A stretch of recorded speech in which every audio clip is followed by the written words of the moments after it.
Well, hi there, Sty North here with you. I had to come out to base camp and do some maintenance again, and get the snow and ice off the roof of the base camp tent. You know, sometimes things just don't go your way.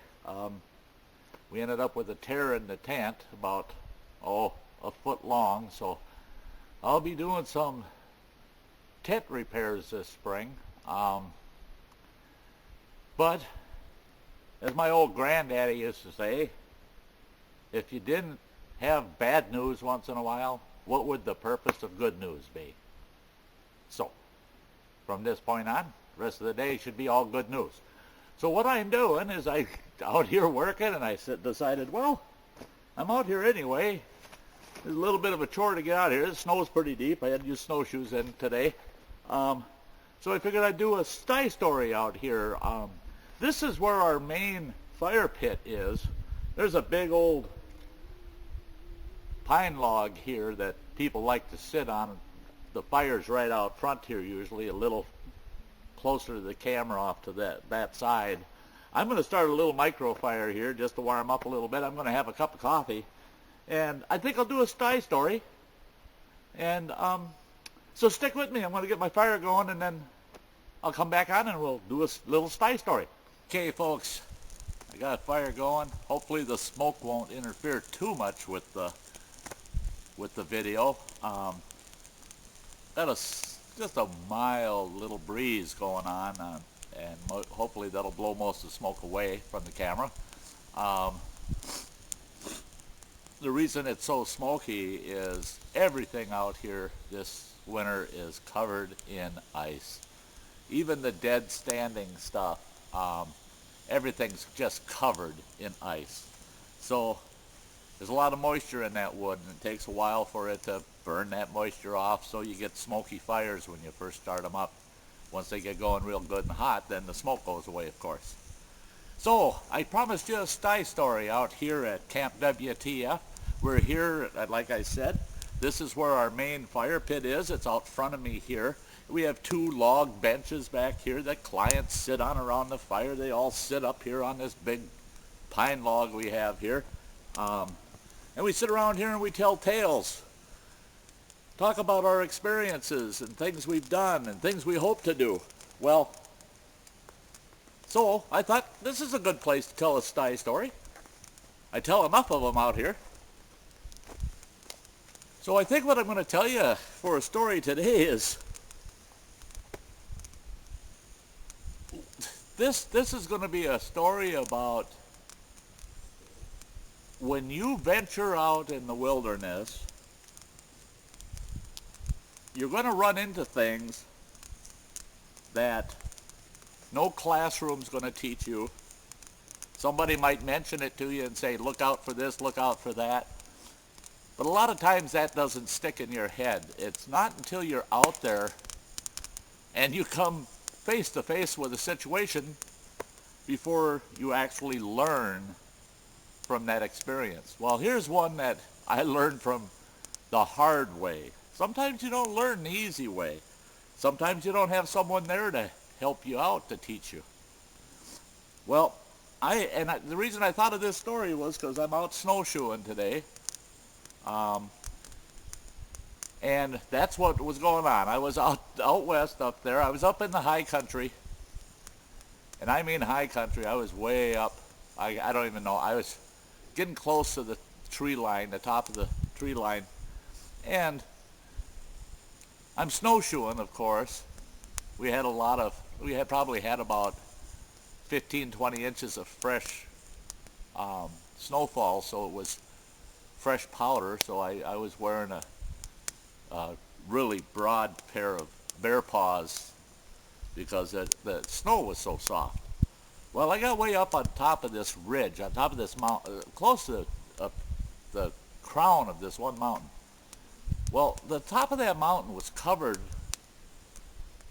with large spruce trees. Now, I had been up there in the summer, but I did not remember exactly what it was like because I'd only been up there once in the summer.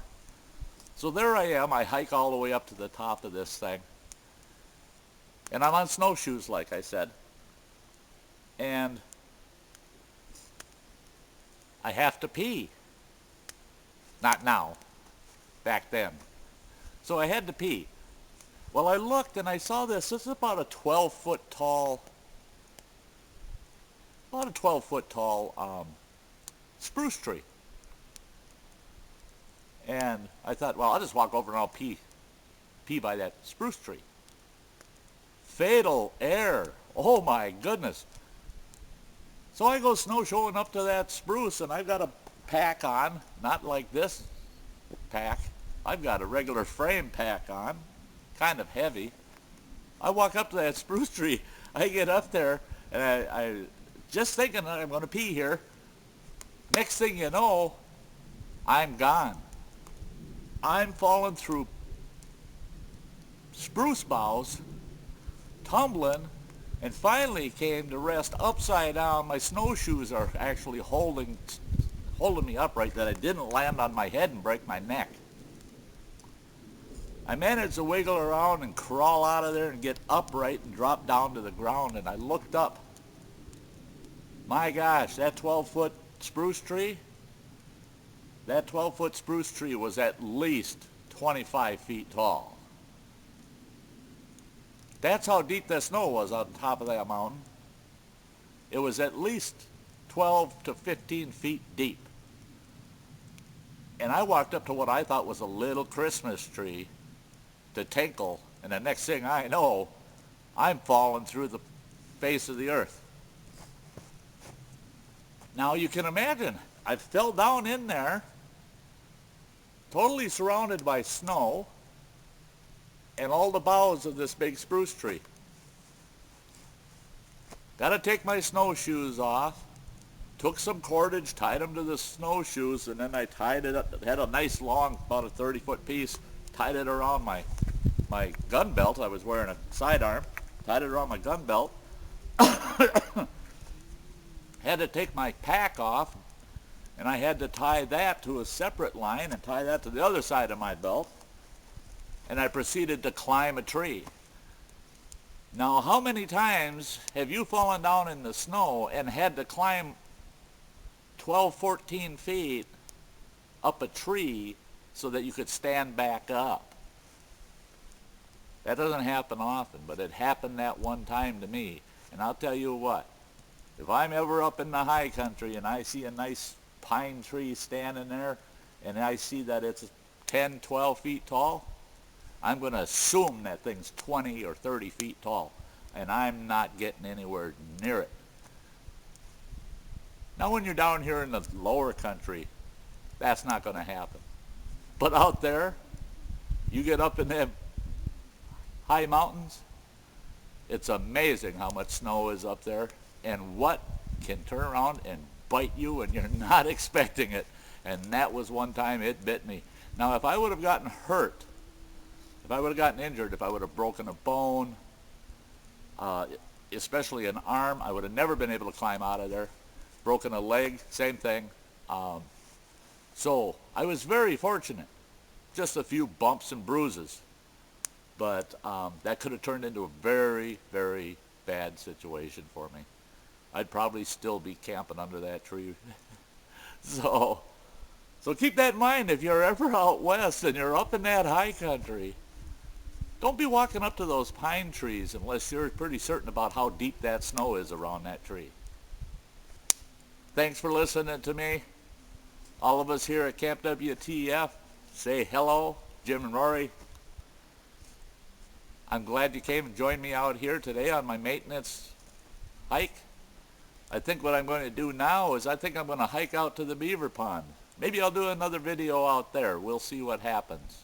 And I really do need to do another lean-to video. Maybe I'll stop at the lean-to on the way out too and see how that's doing. I haven't been able to be out there for almost 2 weeks, so maybe we'll stop at the lean-to and do a short little video at the lean-to.